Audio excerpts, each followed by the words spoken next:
Hello guys, welcome to Lucky's Learning Club and I'm back with another lecture of the economics series.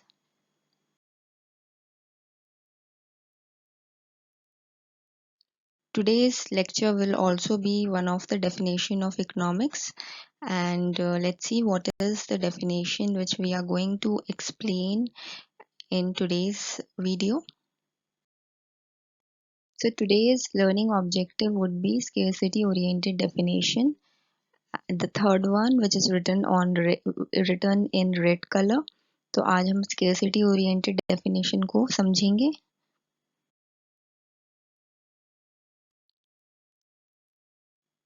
So scarcity oriented definition जो है Lionel Robins ने दी है. Lionel Robins वही है जिन्होंने Alfred Marshall की definition को criticize किया था. और आइए देखते हैं कि उनके definition में वो economics को कैसे define कर रहे हैं. So according to Robbins, economics is the science which studies human behavior as a relationship between ends and scarce means which have alternative uses. Economics एक ऐसी एक साइंस है जो कि ह्यूमन के बिहेवियर को स्टडी कर रहा है. किस पर्सपेक्टिव से? इस पर्सपेक्टिव से कि वो कैसे एंड्स और स्कार्स जो मीन्स है, मतलब जो आपके डिमांड्स हैं और जो लिमिटेड रिसोर्सेज है उनके बीच में कैसे वो एक डिसीजन लेता है. ह्यूमन बिहेवियर उसका कैसा रहता है, ह्यूमंस का और वो जो स्कार्स मीन्स है वो कैसे उनके ऑल्टरनेटिव यूजेस भी हैं. तो वो कैसे डिसाइड करता है कि कौन से रिसोर्सेज उसको यूटिलाइज करने हैं, कौन से डिमांड्स को उसको फुलफिल करना है, किस तरीके से रिसोर्स को यूटिलाइज करना है क्योंकि उनके ऑल्टरनेटिव यूजेस हैं. अब इसको आगे और समझते हैं. जो राइट हैंड साइड में आप दो इमेजेस देख पा रहे हैं, ऊपर वाली इमेज में आप देख पा रहे हो, ये रिप्रेजेंट कर रहा है आपको आपके अनलिमिटेड डिमांड को. एक बॉक्स है जिसमें बहुत सारे अलग अलग लोग अलग अलग प्रोडक्ट्स को फिल करते जा रहे हैं. ये कार्डबोर्ड हार्ट जिसमें हार्ट बना हुआ है, तो ये रिप्रेजेंट कर रहा है आपके अनलिमिटेड ह्यूमन वांट्स को. क्योंकि आपके ह्यूमन वांट्स जो हैं एक फुलफिल होंगे तो दूसरा अपने आप ऑटोमेटिकली अराइज हो जाएगा. तो उसी तरीके से इसमें दिखाया है कि वो बॉक्स जो है फुल हो चुका है लेकिन तभी भी लोग उसमें अपनी डिमांड्स के अकॉर्डिंग चीज़ें भरते चले जा रहे हैं. तो इसी तरीके से हमारे ह्यूमंस के सभी के डिमांड्स होता है. एक आपका डिमांड फुलफिल होगा तो उसी के तुरंत बाद आपका कोई नया डिज़ायर, कोई नया डिमांड इमर्ज हो जाएगा. नीचे वाले जो दो इमेजेस हैं वो रिप्रेजेंट कर रहे हैं लिमिटेड रिसोर्सेज को, यानी स्कार्स रिसोर्सेज को. मतलब एक में पानी एक आदमी नलके से दे रहा है और एक में हेल्थ सर्विसेज प्रोवाइड की जा रही है बहुत सारे लोगों को. तो इसमें ये दिखाया जा रहा है कि एक रिसोर्स के लिए जो डिमांड है, एक रिसोर्स बहुत लोगों को चाहिए लेकिन रिसोर्स जो अवेलेबिलिटी है रिसोर्स की वो लिमिटेड है.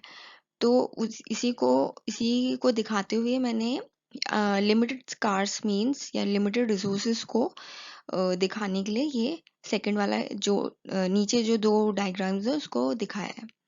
अब देखते हैं कि फीचर्स क्या है लियोनल रॉबिन्स के डेफिनेशन का.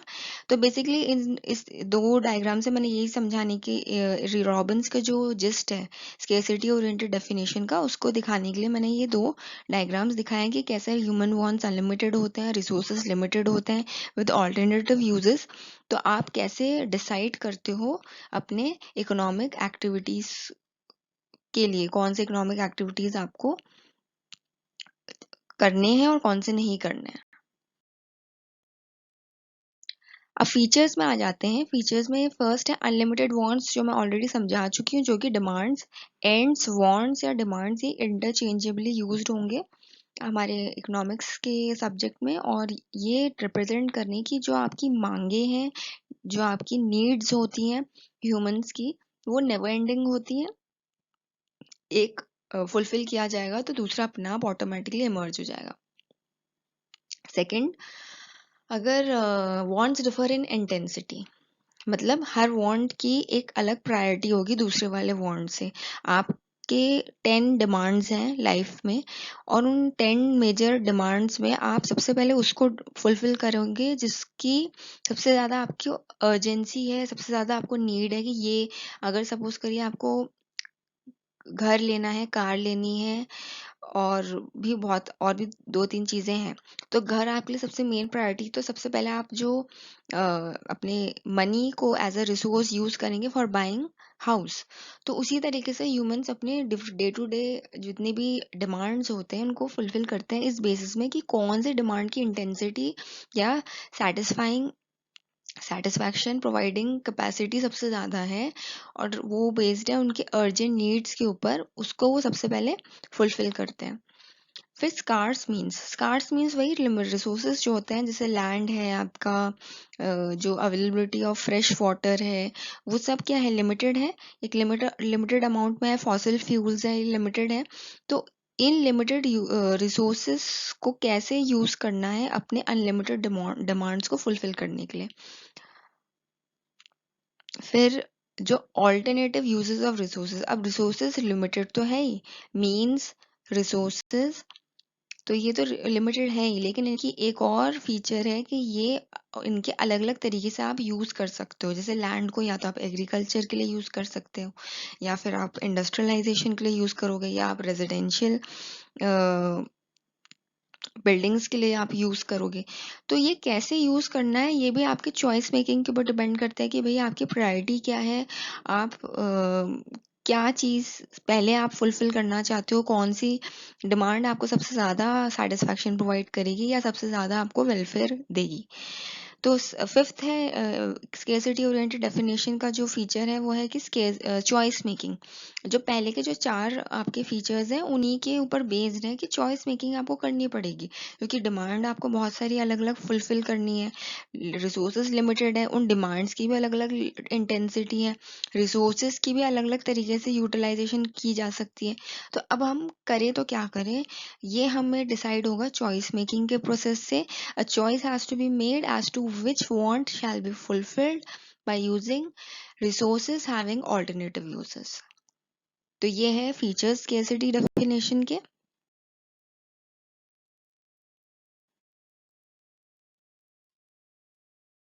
अब आ जाते हैं हम क्रिटिसिज्म में। क्रिटिसिज्म में ये है कि first, based on welfare concept, Robins ने मार्शल के डेफिनेशन को सबसे पहले इसी बात पे क्रिटिसाइज किया था कि आप वेलफेयर को किस तरीके से इंक्लूड कर रहे हैं इकोनॉमिक्स के पर्सपेक्टिव में या सब्जेक्ट मैटर में, क्योंकि वो तो ना मेजर कर सकते हैं, ना आप देख सकते हो, वो एब्स्ट्रैक्ट है, वो सब्जेक्टिव है, वो चेंज होता रहता है time to time, person to person, place to place. तो जो चीज़ यूनिवर्सल ही नहीं है उसको हम मेजर किस बेसिस में करें। बट खुद रॉबिन्स के डेफिनेशन में वेलफेयर को बहुत इनडायरेक्टली ही, लेकिन फिर भी उसको एम्फसाइज किया गया है। कैसे? क्योंकि जब आप चॉइस लेंगे कि आपको कौन सा वांट या डिमांड फुलफिल करनी है, वो इसी बेसिस में होगा कि कौन सी डिमांड को फुलफिल करके आपको सबसे ज़्यादा सेटिस्फैक्शन मिलेगी या सबसे ज़्यादा आपको वेलफेयर प्राप्त होगी। सेकंड आ जाते हैं स्टैटिक अप्रोच में। स्टैटिक अप्रोच में ये है कि देखो स्केर्सिटी डेफिनेशन इस बात पे बेस्ड है कि सब चीज़ लिमिटेड है, रिसोर्सेज लिमिटेड है।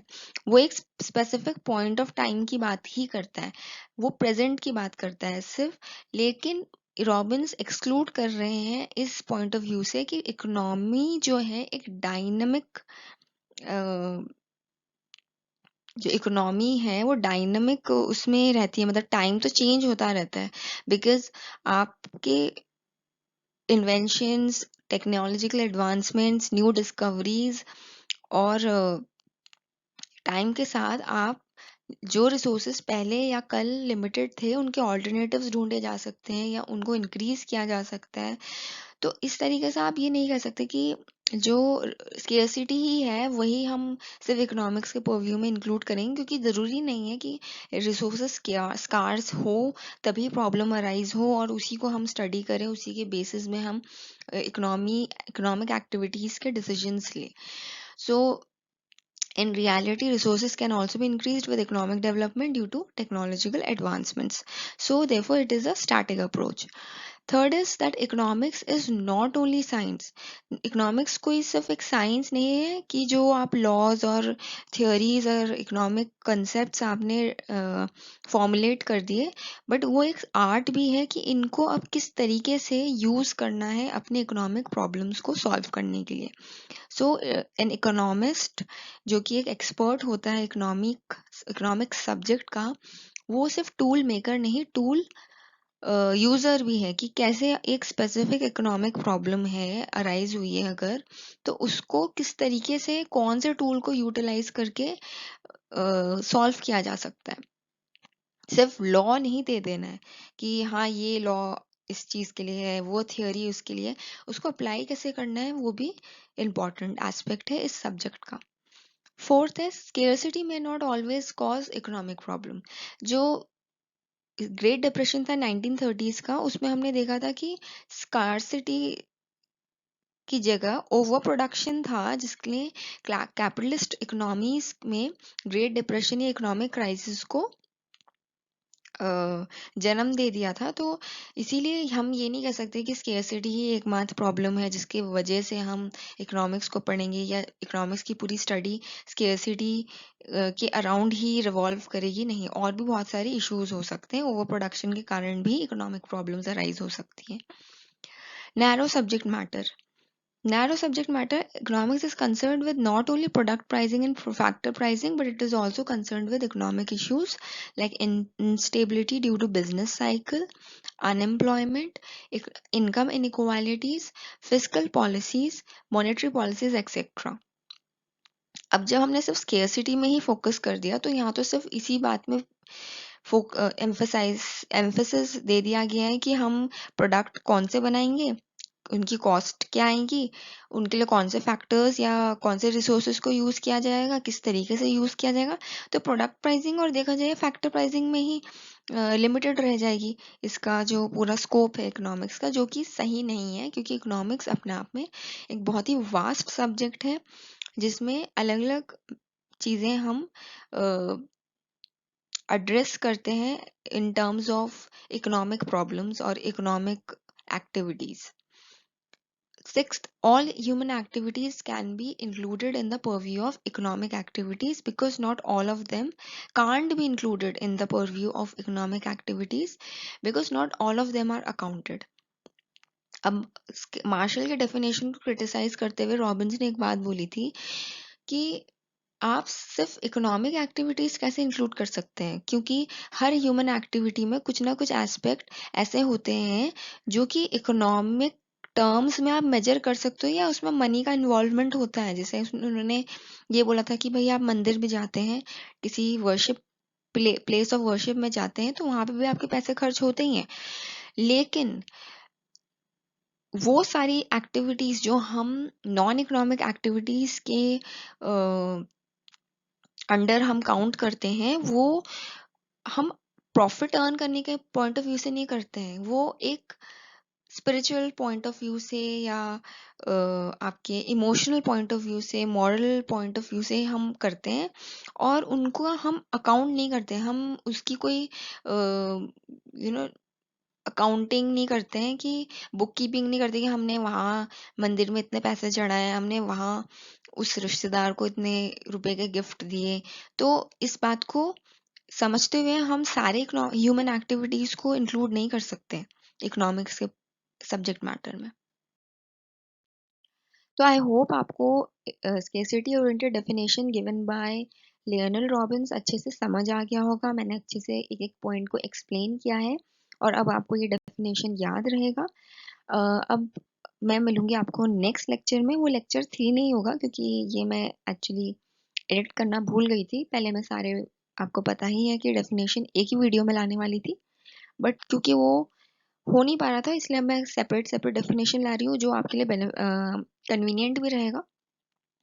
द नेक्स्ट टॉपिक रहेगा, वो रहेगा growth oriented definition of economics given by Paul Samuelson. And yes, so thank you for watching Lucky's Learning Club LLC, and I hope you uh, enjoyed and learned from this video. So please like, comment, share and subscribe and hit the bell icon for the notification of new videos. I shall see you in the next video. Keep learning and be always happy. Thank you.